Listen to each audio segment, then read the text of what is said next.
Stairs are on this side, please, if you're coming up. Stairs are over here. Yeah, we wouldn't want the talent getting hurt. We're not exactly covered for that. If you're coming in, please come in. If you're not, please close the door. They are here. They are here. Can we have a round of applause? Can we give some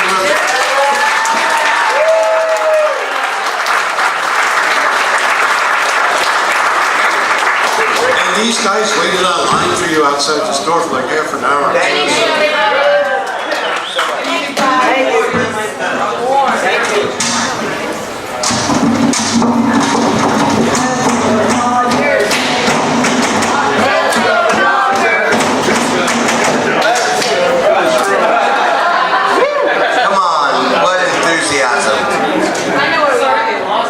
Well, this looks like...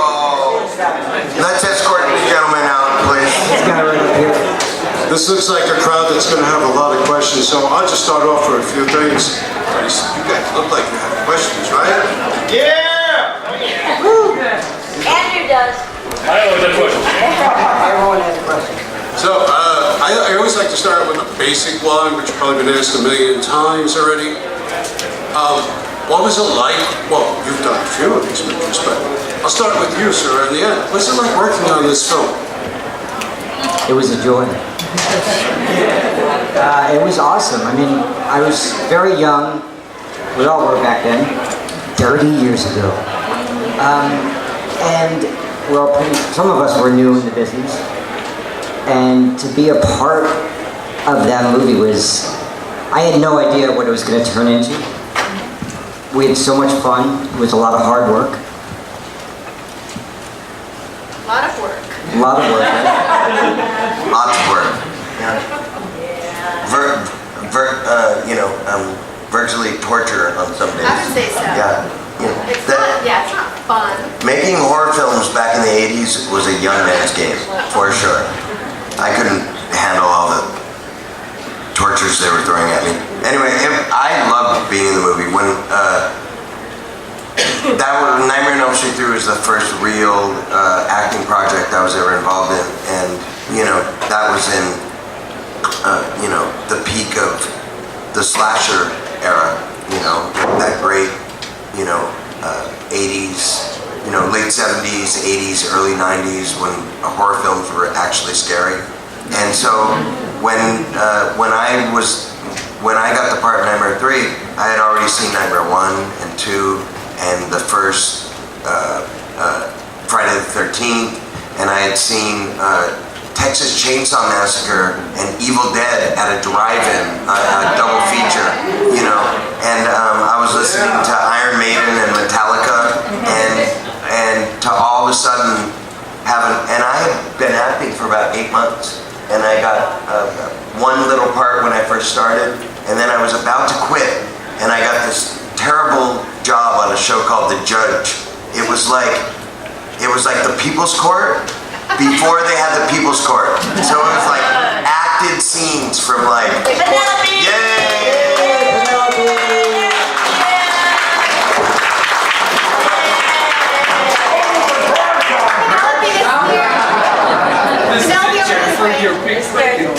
So long story longer, that little job got me to keep acting, and then I did that job, and the very next audition I got was for Nightmare on Elm Street 3, and I couldn't believe that I was in a movie that if I hadn't been in it, I would have been like waiting with bated breath till it came out, and it was an honor then, and it's even more of an honor now. The fans for these movies all over the world, all over the country, are so loving and loyal, and I thank you guys so much for making this a great experience. Thank you.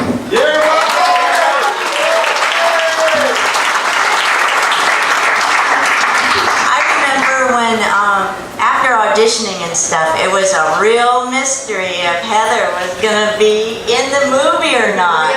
Oh yeah, it was a mystery, and it was so important. important and they didn't know if they could get you and you had script ideas and you were like, well, not like, no, not like that, but it was like, why would I come back? I mean, you really questioned. They must have been lying to you. They got you really easy? Well, you finished what you were Oh going to yeah, well say. anyway, we didn't know she was gonna do it. It was such an important part of the film because there is such a friendship in the movie, but it wasn't complete without Heather. So that was really nice that she was there. There's a lot of love there. So that was a mystery. And then, I just have to say something really important about this film. Back in the day, they said that you could not build a career being in a horror film. There was a lot of stigma to it. But I have to say, this film, we have a bona fide Oscar winner whose first film, first word is Patricia Arquette. So this is where we really historically transform if people were against us, then let me just say, she wrote, you can make a career in horror and all sorts of stuff. I mean, we all have our, Yeah, and careers, but I mean, like, she, you know what I mean? It was really important too, and that was a really difficult role. And that little actor that was in the first one, Johnny. Yeah. Yeah. Oh, yeah. What the hell? Who am I hanging out with? And I hear these things, you know what I mean? But they would say that stuff, you know? I became a writer, I'm really happy. Ira's really happy. Production, everybody. I'm completely depressed all the time. Anyway, that's mine. Well, I just have to lay to rest this rumor. No, because Wes called me and said, I'm writing this, I've written the script for Nightmare 3, and I can't really even attempt to do it unless you're willing to play the part again. So I had said yes to doing it before they even decided to do it. So I think what happened, though, is that the producers always want to get you for the cheapest that they can. And so what they would do is, if there was a negotiation, I don't even remember if there was. There was. They make you think that they wouldn't hire you, and they did it several times. And I knew that, sometimes I was confident, I'm like, are they really gonna hire another Nancy? So for Nightmare 3, I said they probably could hire another Nancy. So No, you held out. You did. No, I did not. A little bit. You did. I didn't. Otherwise, I would have heard it. It was just like one of those agent-y things where they try to make it seem like you're holding out. But I knew all along that I was going to do it, and so I was curious who they were going to hire for you guys. I was like, that day that we had that meeting at, remember we went and had like a little meeting with all the cast where we talked about dreams and we talked about like, it was in Westwood at that building. So that was, and I auditioned. Yes, you were. Yeah. You had to. You were there, everybody was there. Does anyone remember? But later, I was 19. I didn't even drink back then. I bet. We were drinking in Westwood. We were meeting for first, run of the. No, yeah. They handed us a little packet of papers about lucid dreaming. Remember, it was like from the Stanford Dream Research Center. They handed us these papers like we were going to read them. I don't remember. No, because Chuck was so earnest about us coming from this solid place of understanding about dreams. But anyway, I remember. Yeah. I was always going to do it if I could do it. Yeah. I like that. I admire that when you can be like, I wish. Well, actually, no, but Nightmare 7 came along and Wes did the same thing. He's like, I'm going to put this out there. Would you do it? I'm like, of course I would do it.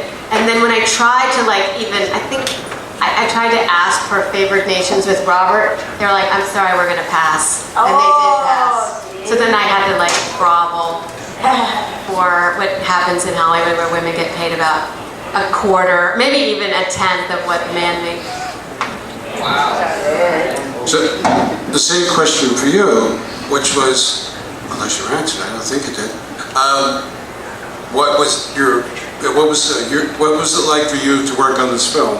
Pretty much a general question I had asked everyone.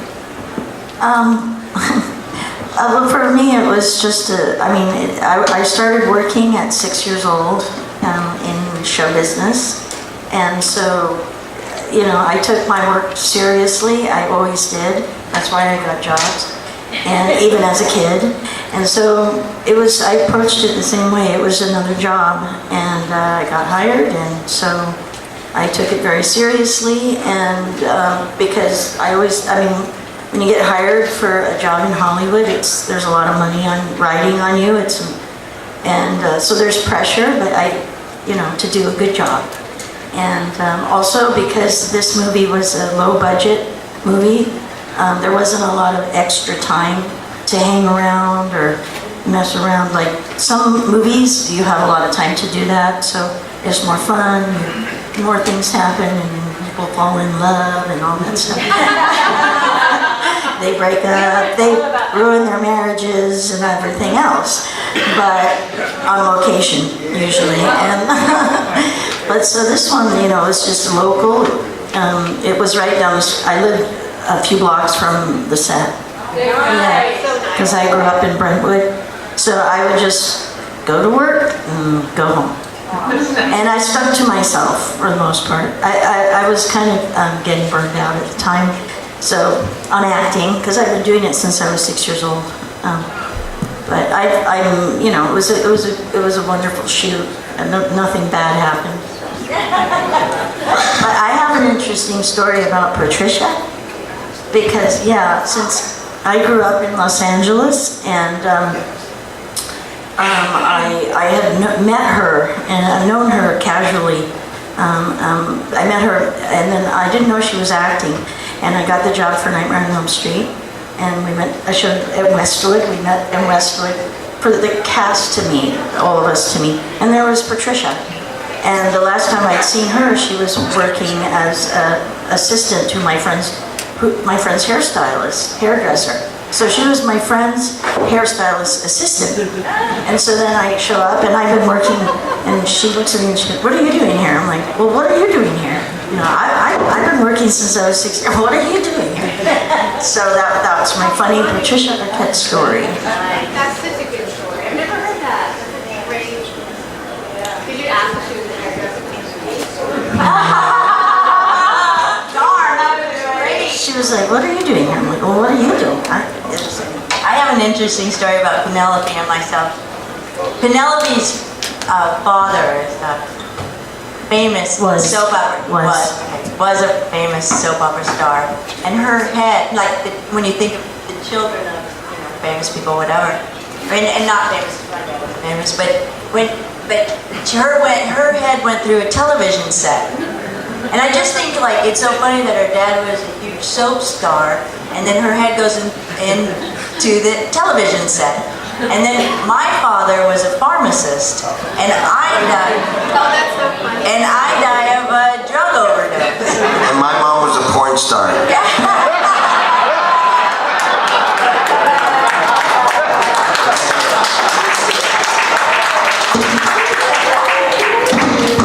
My dad was a wizard.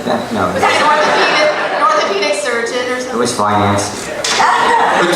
So this is interesting though, because did it make you think, well, whoever was writing the script was actually maybe thinking about what your guys' actual lives were? And I was just kidding, man. My mom was not a porn star. no, just saying, it's a huge coincidence. Yeah, no, I think there's something in that spirit of everything we do, and some people can pick up on it, Yeah, I think it has more to do with the fact that there was a horror convention about 10 years ago that I went to. I think it was for the 20th anniversary of Nightmare on Elm Street 3. And I hadn't seen the film with an audience on a big screen in probably 15 years. And so sitting there and watching part 3 with some objectivity and some perspective and distance, it occurred to me that every character in that movie is a real archetype. You have the innocent, quiet guy. You got the tough, beautiful, bad girl. You got the mother to the world. You got the fame obsessed. You got the geeky. Seriously. I wish Kincaid would turn. Moment of silence for Kincaid. Okay. Okay. So right. So there was really like every sort of. I feel like with 7 people, everybody that watched that movie could relate. And Pat, we have to remember Patrick. Patricia. No, not Patricia. Oh. Bradley. Bradley. Bradley. Right. The artist. But I mean, when I was doing some interviews the other day, and there were 4 interviewers there at the table, and each one was Joey, one was Will. You know, everybody had their like iconic character that they identified with. It's exactly Right. So true. going back to what you said about it, do you think that they tailored things? And I think it's the opposite. I think that there were such specific character types that when each of us walked into the room, the producers went, There it is. there's the tough badass girl, Yeah. right? Well, with the There's the what wizard am I gonna master, do? right? You know, when Ken walked in, there's the fucking badass tough guy, Yeah. you know? And I think that each one of us Brought in. walked in and fulfilled their vision of what they thought these characters should be. Exactly. And like lucky to have walked into that room, I feel. Same here. What was it like to work with Wes Craven? No idea. I know, but Wes was, I know Chuck Russell directed it, who also worked on the Blob remake. Yeah. But Wes was like overseer. Well, he wrote the script, and then, you know, he and Bob Shea, the producer, had just patched up their relationship, which had some rough period there. And then Chuck and his partner, Frank Darabont, took the script and changed it a lot when they went up to they went up to Lake Arrowhead for a week or 2 and just brainstormed some of this storyline a little bit to make it a little simpler. Wes's script was a lot more complicated, I thought anyway, and streamlined it and made the characters like a little bit more definitive. And so Wes, he never came on the set. I don't believe he did. So he had a lighter role. Okay. He really just stepped away because when they didn't hire him as the director, he probably was a little bit upset by that, and because he doesn't like other people to direct his writing. I mean, in retrospect, I can't even believe that happened, frankly. Oh, he was supposed to. I would imagine that he intended to. Yeah. Because I mean, he's never written anything that was directed by any other person ever. So. So what is he like? Well, so, you know, he's just a really interesting guy. He's, you know, he was, he's quiet. I mean, he was weird in the way that he wasn't like an extrovert at all. He was a watcher of people, and he was a storyteller. You know, he was more concerned with finding stories than, and, you know, putting them on the screen to the best effect. So he didn't have like a lot of relationships with people, and the people he did know, he had great warm relationships with, but he doesn't go out to kind of glad hand people or anything like that. He's always very quiet. And his producer, Marianne, yeah, he's like Joey, but his producer, Marianne, would always like be the one to like step forward and shake everybody's hand, and you know. Oh, I have something that reminds Wes. me. What I thought, like, since I'm like, oh, spiritual, but it was so funny when Wes passed away. I was sitting on my childhood bed. Ira's text came to me, and it said Wes had passed away, and I just was so thankful. And I was alone in my bedroom, and I wasn't even going to answer my phone, but when I picked it up, I just thought, I felt him in spirit say like goodbye. Oh, That was such a nice. I mean, it's sad.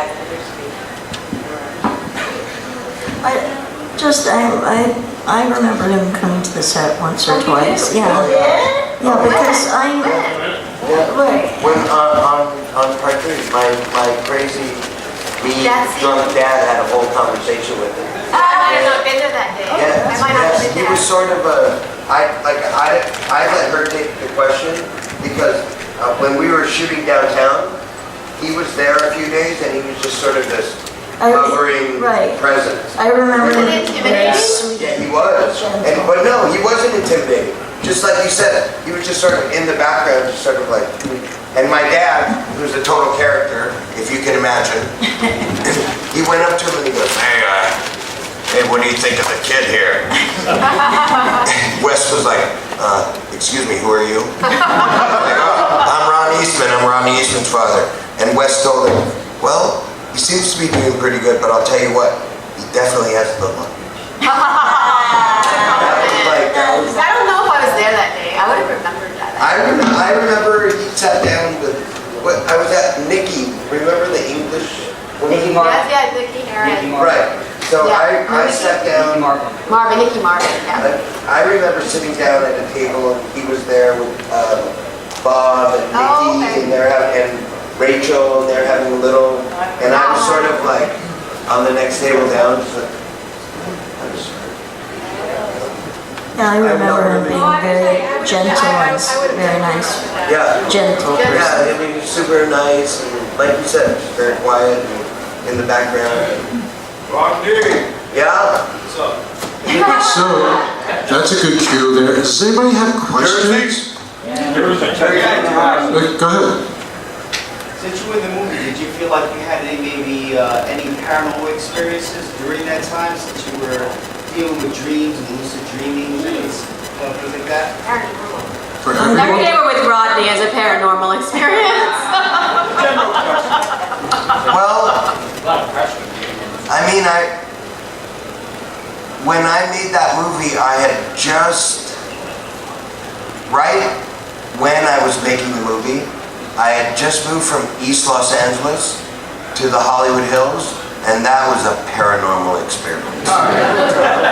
But in terms of dreaming and, no, not really.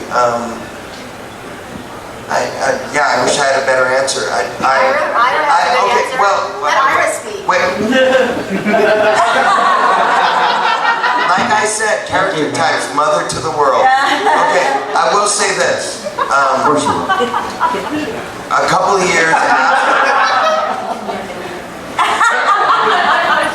years after I was in Nightmare on Elm Street 4, I was driving back from Las Vegas and I fell asleep at the wheel.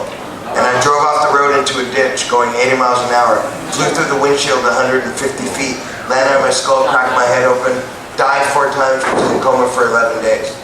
Okay? And I don't want to get into it, but I have a whole feeling about what death means. And ever since that happened to me, and I came back, and like I'm standing here on 2 feet, and I had no brain damage or anything like that, like that was a miracle, you know. No brain damage. Total miracle, no brain damage. Total miracle, no brain damage. It was gain damage. Total, anyway. Okay, so all I'm saying is, I don't know, I feel like I have a very comfortable relationship with death and the afterlife. And Freddie, and you know, it's all one big story and it all ties together. I hope that's okay. Good answer. Ira, have you ever had a I guess he was asking that of everyone, so. Yeah, I just talked to them. I remember seeing the very first one in high school and being scared shitless. I remember having vividly bad dreams from that first one. When I had the opportunity to audition for the third one, I was psyched and so happy. As far as dreams, I specifically remember I had one dream, and it was after we were downtown, in downtown at the warehouse, and I came home and literally fell asleep and had a dream that Robert England and I robbed a bank.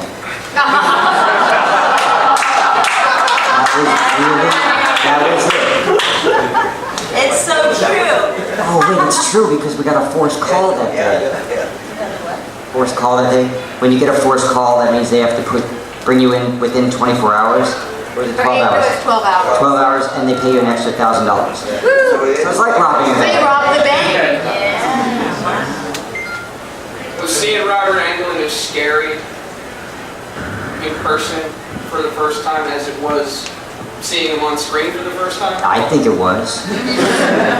Hell yeah. And I specifically remember my death scene, you know, trying to work. He was right next to me and trying to think death, and this is my big moment. And he's cracking jokes. Did they shoot your death scene last? I kind of remember it was at the end. It was towards the end, yeah. Yeah, I mean, it was, and that chair and that whole scene, it was kind of technical. I think It they was waited very to the end. technical. Yeah. And spooky. Spooky. Really? The spookiest day I had on that set was with Nan Martin, and she played the nun, you know. Bastard son of a And she was actually, for me, scarier than Freddy Krueger. I mean, the way they had her made up, and she was such a great actress. Oh my God, she was so scary. And we were in a real tower at UCLA that was full of pigeons, like, and pigeon shit everywhere. They're saying like And it they're was a so hospital. disgusting, Yeah. and it was scary anyway. It was like rats, and it was a really dirty place anyway. And then we tried to make our little set there. It was really small, and then she just came in, and she was just like a ghost. I mean, I'll never forget it. Scary. I was never scared of Freddy. I always laughed when I saw his face. Can I ask you something about Craig Wasson? Okay. Oh my God. He's It's like a- a psychic moment right now. Go on. Is that what you're gonna say? Yeah, I was So- just making a joke. When you drop your purse and your drugs. My drugs fall out. Yeah, I love that. Like, I'm so embarrassed by my hypnosil. Yeah. I know. how many times how many times did your purse drop? Yeah, how many times did you have to do that? We probably had to do it 3 or 4 times, but we never had many Goddamn takes. bottle. We never had many takes. I think that probably they had someone drop it. Am I in the shot when it gets dropped? That after that backlight, with that golden hour backlight, it's like, oh my God. it's At so UCLA on that Yeah, little, I know, so it's gorgeous. beautiful. That whole beautiful scene is at UCLA. If you have a chance to go to Los Angeles, visit UCLA for its Nightmare on Elm Street locations. There's like 4 of them, because when Bradley jumps from the window, Yes. that's the tower at UCLA, and then the nun scene is there, and then that walkway scene is there. We got a lot of use out of that location. But it's funny that you just brought up Craig Wasson, because right before you said that, I was making a joke with Ira, and I said, isn't it crazy that Bill Maher was in Nightmare on Elm Street 3? If you Google Bill Maher, Craig Wasson, you'll laugh. Yeah. They are one and the same. The rest of the movie was filmed at the VA hospital in Brentwood, the Veterans Administration. And then, yeah, so Veterans Administration, UCLA in downtown. Well, Yeah. they actually did like experiments on animals in the ward that we, That was full of pigeon poop. maybe there was pigeon poop in there too, but I heard that the monkeys, like, this area was where we shot. It was so filled with bad karma. 'Cause you could really feel how much awful stuff had gone into that ward that we worked in that day. Yeah, I hated that place. Time for one quick question, because then we have another panel right behind us. You guys choose. You. You. All right, we'll go him Go, first. go. Yeah. Just got a general question. Excluding Three Warriors was the only part of it.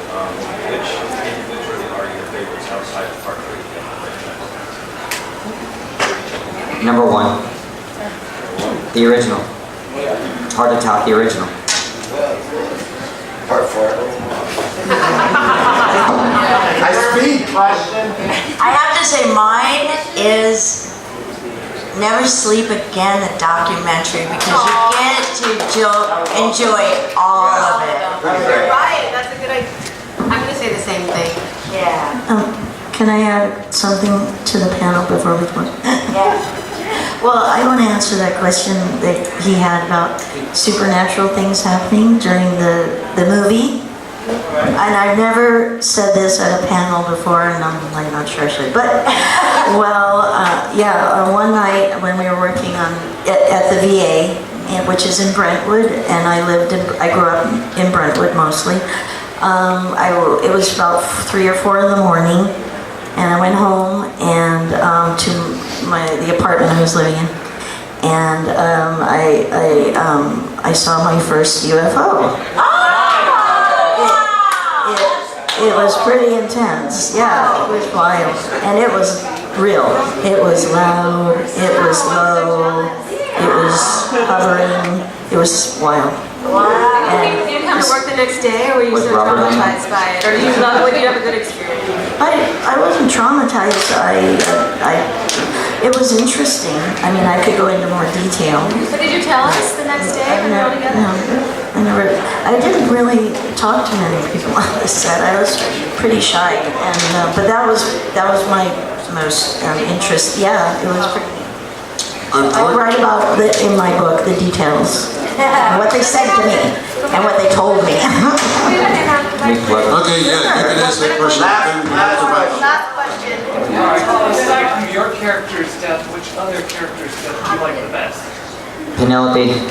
In the movie? That's so nice. I like that. That's so nice. I'll go with Penelope. I think for me it's a toss-up between Bradley and Penelope. For sure. Bradley's is so scary. Bradley's is scary. And then Penelope's had that humorous twist. Yeah, Right, but that was the best. both of them are so great. Do you remember Bradley? The day we did that, he had, It was so before disgusting. CGI, so he had these long strips torn out of his arm, and then all of a sudden it was the lunch break, Break for right? lunch. And we actually had spaghetti and meatballs. So we're all sitting there eating spaghetti with him sitting with these like coils of tendons wrapped around. Spaghetti. If Instagram existed back then, it would have been viral. Thank you guys so Yeah, much. but yeah, Penelope is one of the best of all of them. Welcome to prime time, bitch. That's right. Best line in the movie. Yeah. Thank you. Thank you. Best scene. Okay, I think that's it, right?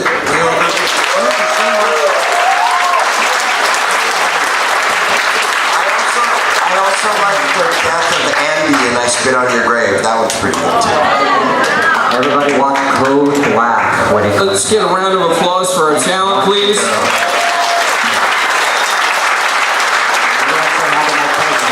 all the way from New York.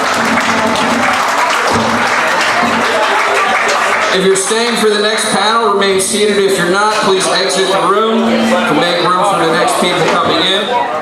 Please see all of our actors and actresses at their tables and booths.